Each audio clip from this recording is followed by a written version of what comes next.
భాగాన్ని చూస్తే 8వ అధ్యాయం లోకస్వార్త 7వ అధ్యాయం 16 వచ్చిన చదవండి బిగ్గరగా ఎవరైనా. లోకస్వార్త 7:16. అందరూ భయాక్రాంతులై మనలో గొప్ప ప్రవక్త బయలుదేరి ఉన్నాడని దేవుడు తన ప్రజలకు దర్శనమును గ్రహించి ఉన్నాడని దేవుణ్ణి మహిమపరచిరి. తన ప్రజలకు దర్శనము గ్రహించారు. మళ్ళీ ఒకసారి చదువు. దర్శనమును గ్రహించి అనుగ్రహించి దర్శనమును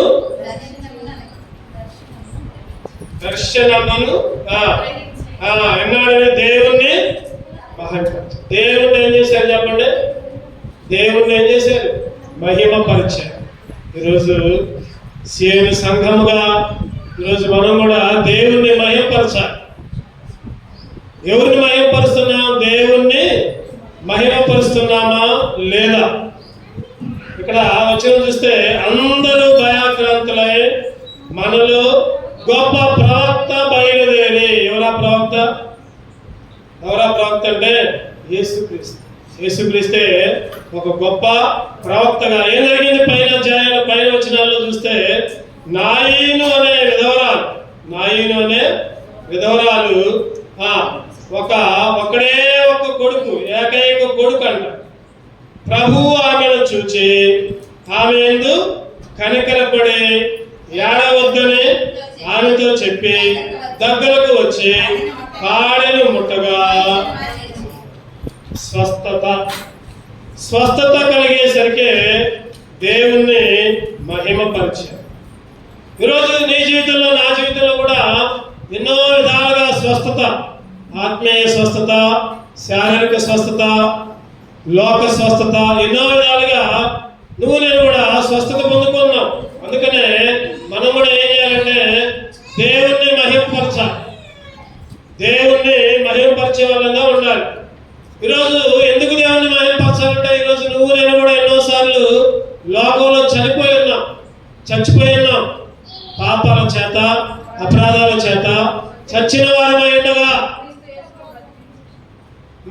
ఎందుకు బయటకు అడ్డు తిరుగుతున్నాం?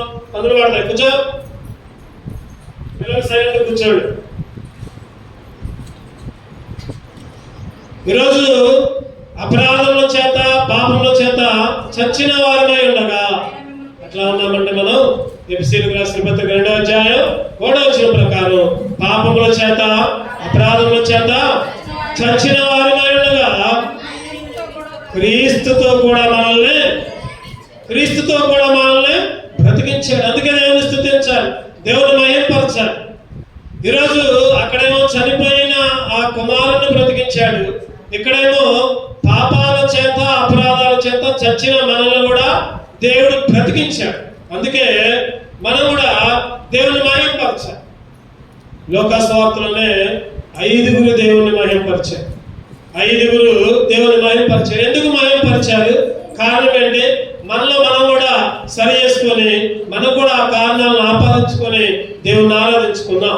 లోకస్వార్తలను చూద్దాం. ఒక 5 దేవుని మహిమపరిచారంట. ఎందుకు మహిమపరిచారో చూద్దామండి. మొదటిగా లోకస్వార్త 5వ అధ్యాయం 25వ వచనం. లోకస్వార్త 5:25. వెంటనే వాడు వారి ఎదుట లేచి తాను పండుకొని మంచం ఎత్తుకొని దేవుణ్ణి మహిమపరచుచు తన ఇంటికి వెళ్ళెను. వెంటనే వాడు అంటే ఎవరు? పక్షవాయువు కలిగిన వ్యక్తి. ఈ పక్షవాయువు కలిగిన వ్యక్తి ఏం చేశారంటే మంచం ఎత్తుకొని దేవుణ్ణి మహిమపరచుచు తన ఇంటికి వెళ్ళెను. ఇక్కడ చూస్తే పక్షవాయువు గల వాళ్ళని చూసి దేవుడు ఏమన్నాడంటే, నీవు లేచి నీ మంచం ఎత్తుకొని నడు, నీ ఇంటికి వెళ్ళు. నీవు లేచి నీ మంచం ఎత్తుకొని నీ ఇంటికి వెళ్ళు. వెంటనే ఆ పక్షవాయువు కలిగిన వాడు స్వస్థత పొందాడు. అప్పుడు దాకా నడవలేనోడు, అప్పుడు దాకా చేతులు కాళ్ళు సరిగా లేనోడు ఏం చేశాడంటే వెంటనే ఏమాత్రం కూడా ఆలస్యం కాకుండా వెంటనే వారి ఎదుట లేచి మంచం ఎత్తుకొని దేవుని మహిమపరచొచ్చు. ఈరోజు నేను కూడా ఎన్నోసార్లు పక్షవాయువు కలిగిన వారుగా ఉంటున్నాం. ఎన్నోసార్లు పక్షవాయువు కలిగిన వారిగా ఈ లోకంలో జీవిస్తూ వస్తూ ఉంటున్నాం. ఎట్లా అంటే మనం దేవుని మందిరానికి రాలేని వాళ్ళంగా ఉన్నాం, దేవుని మందిరానికి నడవలేని వాళ్ళంగా ఉన్నాం. ఈరోజు పక్షవాయువు అనే వ్యాధి ఆ వ్యక్తికి ఉంది. ఈరోజు చూస్తే నీకు నాకు కూడా చూస్తే ఎన్నోసార్లు పాపం అనే పక్షవాయువు ఉంది మనకి. పాపం అనే పక్షవాయువు లేదు మనకి, మామూలుగానే ఉంది. కానీ కనబడకుండా పాపం అనే పక్షవాయువు ఉంది. పాపం అనేది ఎందుకు వచ్చింది చెప్పండి? పాపం అనేది ఎందుకు వచ్చిందంటే మన కోపమే మనకు పాపానికి దారి తీసిందని దావీదు కీర్తనలో 38వ కీర్తన 3వ అధ్యాయం 3వ వచనం చదవండి. కీర్తనలు 38 కీర్తనలు 38:3 నీ కోపాగ్ని వలన ఆరోగ్యము నా శరీరం విడిచిపోయాను, నా పాపమును బట్టి నా ఎముకలలో స్వస్థత లేదు, నా దోషములు నా తల మీదుగా పొర్లిపోయినవి, నేను మోయలేని బరువు అనేది నా మీద మోపబడి ఉన్నవి. మోయలేని బరువు, నా దోషాలంట తల మీదుగా పొర్లిపోయినాయంట. కోపాగ్ని వలన ఆరోగ్యము శరీరం విడిచిపోయాను. పాపం వల్లనే మనకి ఆరోగ్యాలు ఉండట్ల. కోపం వల్లే ఎన్నో అనారోగ్యాలు, ఎన్నో రోగాలు, ఎన్నో జబ్బులు. కోపం వల్లే కోపం వల్లే ఎముకల్లో ఏమాత్రం కూడా స్వస్థత లేదు అని బైబిల్. ఈరోజు పక్షవాయువు నీకు నాకు ఎందుకు వచ్చిందంటే మన కోపం వల్లనే మనం ఏం చేస్తాం. అందుకని దావీదు గారు అంటారు, నేను పుట్టిన తోడనే పాపంలోనే నేను పుట్టా. పాపంలో 51 కీర్తన 5వ వచనం 51:5 నేను పాపములోనే పుట్టినవాడు, పాపములోనే నా తల్లి నన్ను గర్భమున ధరించింది. నేను పాపంలోనే పుట్టా, పాపంలోనే నా తల్లి నన్ను గర్భం ధరించింది. ఈరోజు పాపం వల్ల ఏమైందంటే పక్షవాయువు వచ్చింది, చచ్చిపోయిన వాళ్ళగా ఉంది. ఈరోజు మన కోపమే తన శత్రువు అని ఒక పద్యం ఉంటుంది. మన కోపమే మనకు శత్రువు. అందుకనే హోషేయ గ్రంథం 14:1 ఇంకా నీ పాపాన్ని విడిచిపెట్టు అని అంటా ఉంటాడు. చూద్దామండి ఆ మాట. హోషేయ 14:1 ఇశ్రాయేలు నీ పాపము చేత నీవు కూలితివి కనుక నీ దేవుడైన యెహోవా తట్టు తిరుగుము. నీ పాపము చేత నీవు కూలిపోయావు, నీ దేవుడైన యెహోవా తట్టు తిరుగు.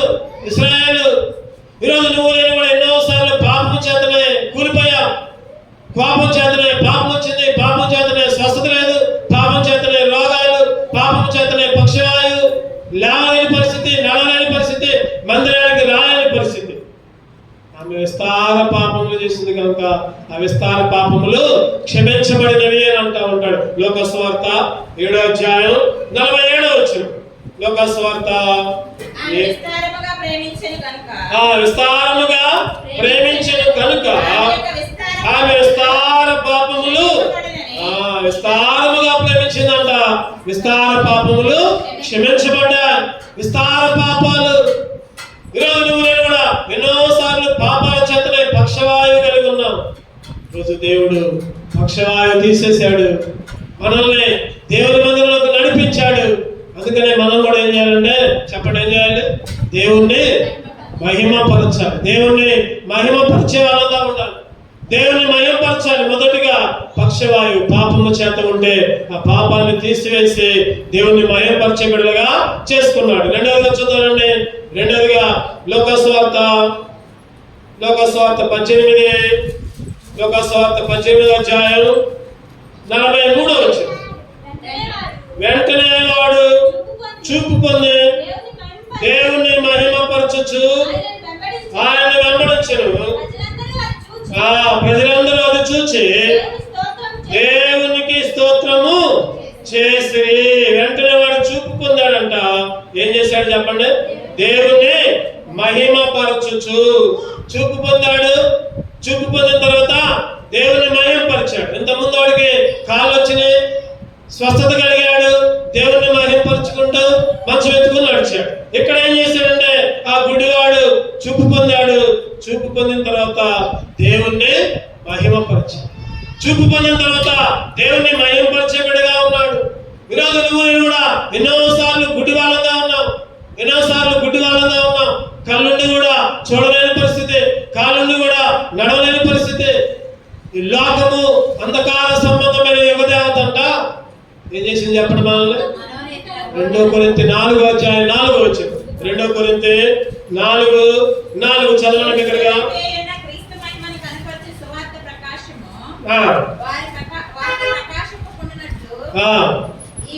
ఈ యుగ సంబంధమైన దేవత విశ్వాసులైన వారి అవిశ్వాసులైన వారి మనోనేత్రములకు గుడ్డితనము కలుగజేసి. ఈరోజు నువ్వు నేను కూడా గుడ్డి వాళ్ళంగా ఉన్నాం, చూపు లేని వాళ్ళంగా ఉన్నాం, నడవలేని వాళ్ళంగా ఉన్నాం, ఎన్నోసార్లు దేవునికి వ్యతిరేకంగా ఉన్నాం. ఆ గుడ్డివాడంట దేవుని మహిమపరిచాడు. ఇంకో సందర్భంలో ఉంటుంది, ఆ గుడ్డివాడు కేకలు వేసుకుంటూ దేవుని స్తుతించుకుంటూ మార్క్స్ వార్త 10:47 మార్క్స్ వార్త 10:47 చూస్తే ఈయన నజరేయుడైన యేసు అని వాడు విని, దావీదు కుమారుడా యేసు నన్ను కరుణింపుమని కేకలే మొదలుపెట్టినాడు. ఓరకుండమని అనేకులు వారిని గద్దించిరు గాని వాడు దావీదు కుమారుడా నన్ను కరుణించుమని మరి ఎక్కువగా కేకలు వేసినప్పుడు యేసు నిలిచి వారిని పిలువడని చెప్పగా వారు ఆ గుడ్డి వారిని పిలిచి, ధైర్యం తెచ్చుకును, ఆయన నిన్ను పిలుచున్నాడు, ఆయన నీకు ఆ గుడ్డితనాన్ని విడిపిస్తాడు, ఆయన నీకు చూపిస్తాడు, ధైర్యం తెచ్చుకో. ఈరోజు నువ్వు నేను కూడా అటువంటి పరిస్థితుల్లో కేకలు వేసుకుంటూ, ఈ లోకంలో సంచరించుకుంటూ, దేవునికి వ్యతిరేకంగా జీవించుకుంటూ గుడ్డి వాళ్ళంగా ఉంటే యేసుక్రీస్తు వచ్చి మనోనేత్రాలని తెరిచాడు, గుడ్డితనాన్ని తీసివేశాడు. అందుకనే దేవుని ఆరాధించాలి. ప్రభా, ఒకప్పుడు నేను పక్షవాయువు కలిగిన వాడిగా నిన్ను మహిమపరచలేదయ్యా, ఈ రోజైతే నాకు స్వస్థత ఇచ్చావు, పక్షవాయువు తీసివేశావు, నీ మందిరానికి నడిపించావు, నిన్ను మహిమపరిచేబడిగా, నిన్ను ఆరాధించేబడిగా చేసుకో. ఒకప్పుడైతే నేను గుడ్డివాడిగా ఉన్నాను, ఆయన గుడ్డివాడిగా ఏది చూడలేకుంటే ప్రభా నువ్వు నన్ను పిలిచావు, నా గుడ్డితనాన్ని తీసివేశావు, చూపుచేయడం చేశావు. నేను చూపు పొంది నీ మందిరానికి వచ్చి నేను స్తుతించేబడిగా చేసుకో. ఆయనే మనల్ని మొదట ప్రేమించాడు,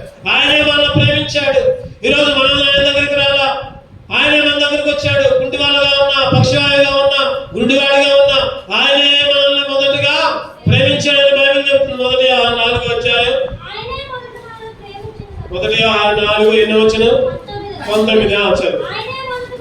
ఆయనే మొదట మనలను ప్రేమించిన కనుక మనము ప్రేమించుతున్న ఆయనే స్వస్థత ఇచ్చాడు, ఆయనే చూపించాడు, ఆయన నడిపించాడు, ఆయన ఆరాధించబడిగా చేసుకున్నాడు. ఆయనే మొదటగా మనల్ని ప్రేమించాడు, మనము ఆయన్నే ప్రేమిస్తాం. ఆయన ప్రేమించిన తర్వాత ఈరోజు నువ్వు నేను కూడా దేవుణ్ణి మహిమపరిచే వాళ్ళంగా ఉండాలి. గుడ్డితనాన్ని తీసివేశాడు, గుడితనాన్ని తీసివేశాడు. వాళ్ళు మాత్రమే కాదు, ఈరోజు నువ్వు నేను కూడా దేవుణ్ణి మహిమపరచాలి. ఇంకోటి కూడా చూద్దామంటే లోకాసువార్తలోనే 13వ అధ్యాయం, లోకాసువార్త 13 లోకాసువార్త 13 ఆమె మీద చేతులుంచగానే ఆమె చక్కగా నిలబడి దేవుణ్ణి మహిమపరిచిన దేవుణ్ణి మహిమపరిచిన ఆమె మీద చేతులుంచగానే ఇక్కడ చూస్తే 18 సంవత్సరాల నుంచి నడుము వంగిపోయిన స్త్రీ. ఎన్ని సంవత్సరాలు చెప్పండి?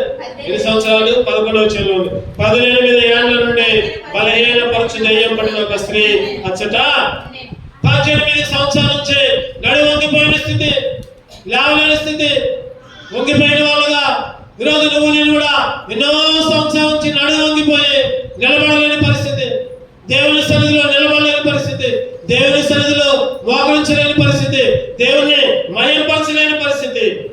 ఎందుకంటే అపవాది పిల్లలం కాబట్టి, సైతాను పిల్లలం కాబట్టి. సైతానుగాడు వంగిపోయి ఉన్నాడు, మనల్ని కూడా వంగ చేసి. సైతానుగాడు నరకానికి పోతున్నాడు, మనల్ని కూడా నరకానికి తీస్తున్నాడు. ఎందుకంటే అపవాది పిల్లలు యోహాను సువార్త 8:44 ప్రకారం, యోహాను సువార్త 8వ అధ్యాయం, మీరు మీ తండ్రి అపవాది సంబంధులు మీ తండ్రి దురాశ నెరవేర్చకూర్చున్నారు. చివరిలో వాడు అబద్ధికుడును అబద్ధమునకు జనకుడునై ఉన్నాడు. అబద్ధికుడు అంట అబద్ధానికి జనకుడు. ఎందుకంటే అపవాది పిల్లలం కాబట్టి, సైతాను పిల్లలం కాబట్టి, ఈరోజు సైతాను పిల్లలం కాబట్టి నడువంగిపోయిన పరిస్థితిలో ఉంటున్నాం. నడువంగిపోయిన పరిస్థితి, ఎన్నోసార్లు నిలబడలేని పరిస్థితి, నిటారుగా ఎప్పుడు వంగిపోయిన స్వభావమే. ఈ లోకంలో పడి, లోకాశలో పడి, లోక మాయలో పడి, లోకంలో వంగిపోయి జీవిస్తూ వస్తూ ఉంటే ఆయన ఏం చేస్తాడంటే స్వస్థత ఇచ్చాడు. స్వస్థత అందుకనే ఏమంట దేవుణ్ణి మహిమపరిచింది. దేవుణ్ణి ఒకప్పుడు నడువంగిపోయిన పరిస్థితుల్లో, నిలబడలేని పరిస్థితుల్లో ఉంటే ఈరోజు ఎన్నో విషయాలుగా బురద గంటలు, లేకపోతే ఎన్నో విషయాలుగా దీపంలో చిక్కుకొని పోయి ఉంటే 40వ కీర్తన 2వ వచనంలో ఉంటుంది. అక్కడ ఒక చక్కని మాట ఉంటుంది, క్రీస్తునే బండ మీద నిలబెట్టారు. చదవండి అన్నమాట. కీర్తన నాశనకరమైన గుంటలో నుండి, చికట గల దొంగ ఊబిలో నుండి ఆయన నన్ను పైకి లేపాడు. నా పాదములు బండ మీద నిలిపి నా అడుగులు నా పాదములు ఏ బండ అంటే ఆ బండ క్రీస్తునే బండ మీద నిలబెట్టాడు. ఒకప్పుడేమో వంగిపోయిన పరిస్థితిలో ఉంటే ఇప్పుడేమో క్రీస్తునే బండ మీద నిలబెట్టాడు. అందుకనే దేవుడు ప్రభా ఒకప్పుడు వంగిపోయి ఉన్నామయ్యా, నాశనకరమైన జగట ఊపిలో, దొంగ ఊపిలో చిక్కుకొని పోయి ఉంటే, కూరుకొని పోయి ఉంటే నీ చేయించావు, చేయబట్టి లేపావు, పైకి నిలబెట్టావు. క్రీస్తునే బండ మీద నిలబెట్టావు. ఈరోజు ఎన్నో దురాత్మలు, ఎన్నో పాపాలు, ఎన్నో దురాత్మ సంబంధమైన శక్తులు నీలో నాలో ఉంటే వాటినన్నింటినీ విడిపించి, వాటినన్నింటినీ దూరం చేసి, ఒకనొక పరిస్థితుల్లో ఎన్నో దయ్యాలు ఉన్నాయంట ఆ వ్యక్తిలో. ఎప్పుడైతే యేసుక్రీస్తు వచ్చాడో ఆ దయ్యాలన్నీ ఎక్కడ పోయాయంటే పందుల్లోకి పోయాయి. అపవిత్ర ఆత్మలన్నీ ఎక్కడ తెలిసాయంటే పందుల్లోకి పోయాయి. స్వస్థపరిచాడు. తర్వాత అక్కడ ఉన్నది యేసుక్రీస్తు పాదాల దగ్గర అంట కూర్చొని ఉండెను బుద్ధిమంతుల్లాగా చేతులు కట్టుకొని. మార్క్స్ వార్త చదవండి అన్నమాట. మార్క్స్ వార్త 5వ అధ్యాయం, మార్క్స్ వార్త 5వ అధ్యాయం 13వ వచనం చదవండి. యేసు వాటికి సెలవీయగా ఆ పవిత్రాత్మలు వారిని విడిచి పందులలో ప్రవేశించగా ఇంచుమించు 2000 సంఖ్య గల మంద ప్రపాతం నుండి సముద్రపు దారిని వడిగా పరిగెత్తుకొని పోయి సముద్రంలో పడి ఊపిరి తిరగక చచ్చెను. ఊపిరి తిరగ. చివరిలో ఉంది 20వ వచనం. వాడు వెళ్ళి యేసు తనకు చేసిన దక్కల్లో ప్రకటింపగా అందరూ ఆశ్చర్యపడింది. 15వ వచనంలో ఆ దయ్యములు పట్టిన వాడు బట్టలు ధరించుకొని స్వస్థ చిత్తులై కూర్చున్నట్లు చూచి అందరూ కూడా భయపడ్డారు. ఈరోజు నీకు నాకు కూడా అదే పరిస్థితి. ఎన్నో దయ్యాల లోపల, ఎన్నో అపవిత్రాత్మలు నీలో నాలో ఉంటే, నడు వంగిపోయిన పరిస్థితి ఉంటే, స్వస్థత లేని పరిస్థితిలో ఉంటే, నాశనకరమైన దొంగ వైపులో చిక్కుకొని ఉంటే యేసుక్రీస్తు లేపాడు, బండ మీద నిలబెట్టాడు. బండ మీద నిలబెట్టి దేవుణ్ణి మహిమపరిచే పిల్లగా నిన్ను నన్ను చేసుకున్నాడు. అందుకని ఆయన్నే ఆరాధించాలి. 3 సందర్భాలు చూసాం దేవుని మహిమపరిచే సందర్భాలు. చెప్పండి. ఒకటిది పక్షవాయువు కలిగిన వాడు పరిపెత్తుకొని దేవుణ్ణి మహిమపరిచాడు. నువ్వు నేను కూడా పక్షవాయువు కలిగిన వాళ్ళమే, కుంటి వాళ్ళమే, నడవలేని స్థితి, దేవుని మందిరానికి రాలేని స్థితి. ఈరోజు దేవుని మందిరానికి వచ్చి దేవుని స్థుతించే బిడ్డగా దేవుని మహిమపరిచేవాడిగా చేసుకున్నాడు. రెండవదిగా గుడివాడికి చూపించాడు. ఈరోజు నీకు నాకు కూడా యుగ సంబంధమైన దేవత గుడితనాన్ని కలిగజేస్తే దేవుడు మనం మనోనేత్రాలు వెలిగించి దేవుని మందిరంలో గడిపేటట్టు దేవుని ఆరాధించినట్టు చేసుకున్నాడు. మూడవదిగా ఎవరంటే నడువంగిపోయిన పరిస్థితి, నిలబడలేని పరిస్థితి, నీకు నాకు కూడా అదే పరిస్థితిలో ఉంటే, నాశనకరమైన దొంగ ఉంటే లేపాడు. యేసుక్రీస్తునే బండ మీద నిలబెట్టాడు. బండ మీద నిలబెట్టి ఆయన ఆరాధించే విడగా చేసుకున్నాడు. 4వదిగా చూద్దామండి. లూకాసు వార్త 17:16. లూకాసు వార్త 17:16. గొప్ప శబ్దముతో దేవుని మహిమపరచుచు తిరిగి వచ్చి ఆయనకు కృతజ్ఞతాస్తుతులు చెల్లించుచు ఆయన పాదం మీద సాగిలపడిన వాడు సమరయుడు. ఈసారి ఎవరంటే చెప్పండి, ఆయన ఎవరంటే కుష్ఠరోగి. 10 మంది కుష్ఠరోగులు, 10 మందిలో ఎంతమంది బాగయ్యారు చెప్పండి? ఎంతమంది? అందరూ బాగయ్యారా? ఒక్కడే బాగైనా? అందరూ బాగయ్యారు. కానీ దేవుని మహిమపరిచింది ఎంతమంది? ఒక్కడే. గొప్ప శబ్దంతో వచ్చాడంట. వారిలో ఒకడు తనకు స్వస్థత కలగడం చూసి గొప్ప శబ్దంతో దేవుణ్ణి మహిమపరచుచు ఒక్కడే వచ్చాడు. దేవుని స్తుతించాడయా, నాకు స్వస్థత వచ్చింది, నా కుష్టి మొత్తం పోయింది. ఈరోజు నువ్వు నేను కూడా పాపపు కుష్టితో ఎన్నోసార్లు పాపపు కుష్టితో పడి చెడి ఉంటే ఆయన కుష్ఠరోగాన్ని తీసివేసి స్వస్థత ఇచ్చాడు. కానీ ఆయన్ని ఆ 9 మంది లాగా మహిమపరచలేని వాళ్ళగా ఉన్నాం. మహిమపరచలేదు. దేవుడైతే ఇప్పుడు దేవుని మందిరానికి నడిపించాడు. ఆ ఒక్కడు ఏ విధంగా దేవుని మహిమపరిచాడు, నిన్ను కూడా దేవుని మహిమపరచబడిగా చేసుకున్నాడు. ఈరోజు దేవుని స్తుతించబడిగా చేసుకున్నాడు. తప్పిపోయిన కుమారుడు కూడా ఎన్నో సందర్భాల్లో అయ్యో నా తండ్రి ఏంట, ఎంతో మంది పనులు ఉన్నారు, నేనేంటి పరిస్థితి, నా తండ్రి దగ్గరికి పోదాం మనసులో అనుకున్నాడు. పాపపు కుష్టు, లోకపు కుష్టు, చెడు సహవాసాల కుష్టు, డబ్బు కుష్టు, ఆస్తి కుష్టు అన్ని కలిగి ఉండి దూరంగా పోయాడు, దూరదేశం పోయాడు. ఏమన్నా అనుభవించాడు. 1 నెల, 2 నెలలు, లేకపోతే 1 సంవత్సరం, 2 సంవత్సరాలు డబ్బులు అయిపోయిన తర్వాత తెలుసుకున్నాడు. తండ్రి దగ్గరికి వచ్చాడు. దూరంలో ఉండగానే తండ్రి చూసి ఏం చేశాడు చెప్పండి? పరిగెత్తుకొని పోయి ముద్దాడి మెడ మీద పడి కౌగిలించుకుని గొప్ప విందు చేశాడు.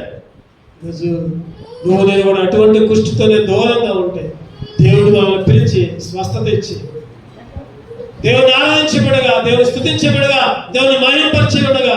అందుకనే దూరస్థులమైన మమ్ము నీ రక్తముతో సమీపస్తులుగా మార్చావయ్యా. దూరస్థులమైన మనల్ని సమీపస్తులుగా చేశాడు. అందుకే దేవుని ఆరాధించాలి. ఒకప్పుడు నువ్వు నేను దేవునికి సమీపస్తులు కాదు, దేవునికి దూరస్థులుగా ఉన్నాం.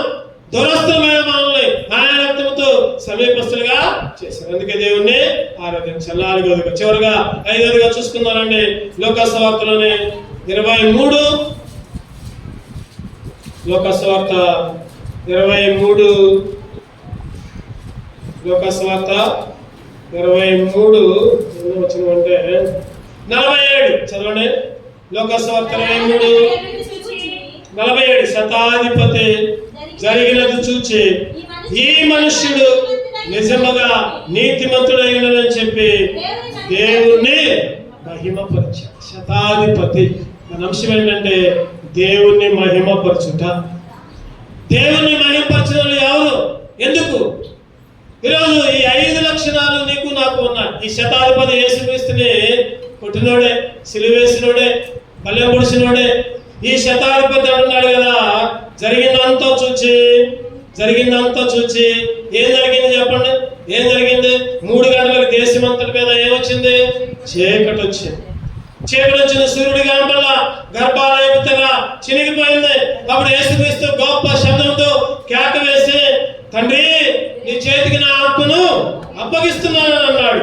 అటువంటిదంతా చూచాడు ఈ శతాధిపతి.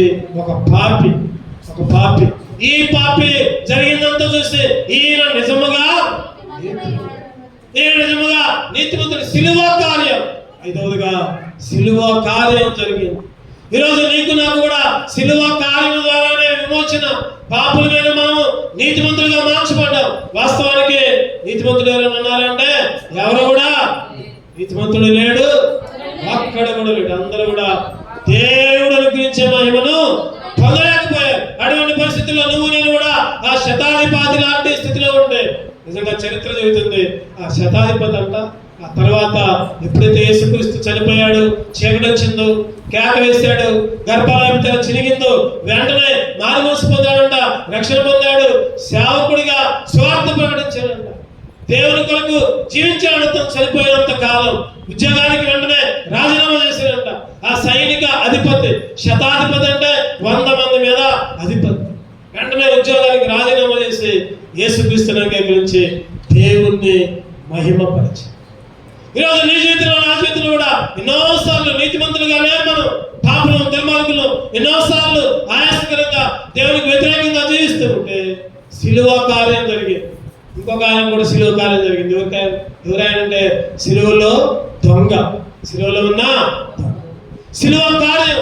అప్పుడు దాకా దొంగడే, అప్పుడు దాకా వ్యభిచారే, అప్పుడు దాకా హంతకుడే సిలువేశారు. చావు వచ్చింది, చనిపోతాడు, నరకానికి పోతాడు. అటువంటి పరిస్థితుల్లో పక్కన యేసుక్రీస్తుంటే ఏమన్నాడు చెప్పండి? తండ్రి ఈ రాజ్యంలో నన్ను కూడా అంటున్నాడు. పక్కన అరే నువ్వు నేను దొంగలురా, నువ్వు నేను హంతకులు, నువ్వు నేను శిక్ష పడాలి, మనకి శిక్ష కరెక్టే. ఈయన ఏ పాపం చేయలేదురా, ఈయన ఏ పాపం చేయ, నీ కొరకు నా కొరకే బలి అయ్యాడురా అని చెప్పి, తండ్రి నీ రాజ్యంతో వచ్చినప్పుడు నన్ను కూడా జ్ఞాపకం చేసుకుంటూ అంటే నేడు నీవు నాతో కూడా వయసు సిలువ కార్యం. ఈరోజు నీకు నాకు కూడా సిలువ కార్యం జరిగింది. సిలువ కార్యం ద్వారా నువ్వు నేను కూడా పాపం నుంచి విముక్తులమైన, ఈరోజు దుర్మార్గత నుంచి, శాపం నుంచి విడుదల. అందుకని దేవుణ్ణి ఆరాధించాలి. సిలువ కార్యం జరిగింది. 5 చెప్పండి. 5 ఎవరెవరు? మొదటిగా ఎవరంటే పక్షవాయువు కలిగిన వాడు, రెండవదిగా గుడ్డివాడు, మూడవదిగా నడువంగిపోయిన స్త్రీ, నాలుగవదిగా కుష్ఠరోగి, 5వదిగా శతాధిపతి పాపి. అందుకనే ఆయన రక్తము వలన దీనివల్ల మనం నీతిమంతులుగా మార్చబడ్డాం. రోమీయులకు రాసిన పత్రిక 5వ అధ్యాయం 9వ వచనం. రోమీయులకు రాసిన పత్రిక 5:9. కాబట్టి ఆయన రక్తము వలన ఇప్పుడు నీతిమంతులుగా తీర్చబడి, ఆయన రక్తము వలన నీతిమంతులుగా మార్చబడ్డాం. ప్రభా నీ శిలువ కార్యం, నీ శిలువ రక్తం వలన. ప్రభా నా కాళ్ళు వచ్చాయి, నాకు చూపు వచ్చింది. ప్రభా నా నడుము నిటారుగా నిలబడింది. ప్రభా నా కుష్టి మొత్తం పోయింది. ప్రభా నా పాపం మొత్తం పోయింది. నాయన కేవలం శిలువ కార్యం, నీ రక్తం వల్లే. అందుకే నేను కూడా నిన్ను మహిమపరుస్తున్నా అని చెప్పి దేవుణ్ణి మహిమపరిచే వాళ్ళంగా ఉండాలి. మరొకసారి మొదటి వచ్చిన మనం చదువుకుని ఆరాధనలో ప్రవేశిస్తాం. లోకస్వార్త 7:16 అందరం కలిసి చదువుకుందాం. అందరూ భయాక్రాంతులై మనలో గొప్ప ప్రవక్త బయలుదేరి ఉన్నాడని, దేవుడు తన ప్రజలకు దర్శనం అనుగ్రహించి ఉన్నాడని దేవుణ్ణి అటువంటి మహిమపరిచే భాగ్యాన్ని దేవుడు మనకు కూడా అనుగ్రహించును గాక. ఆమేన్. పాడుకుంటుండగా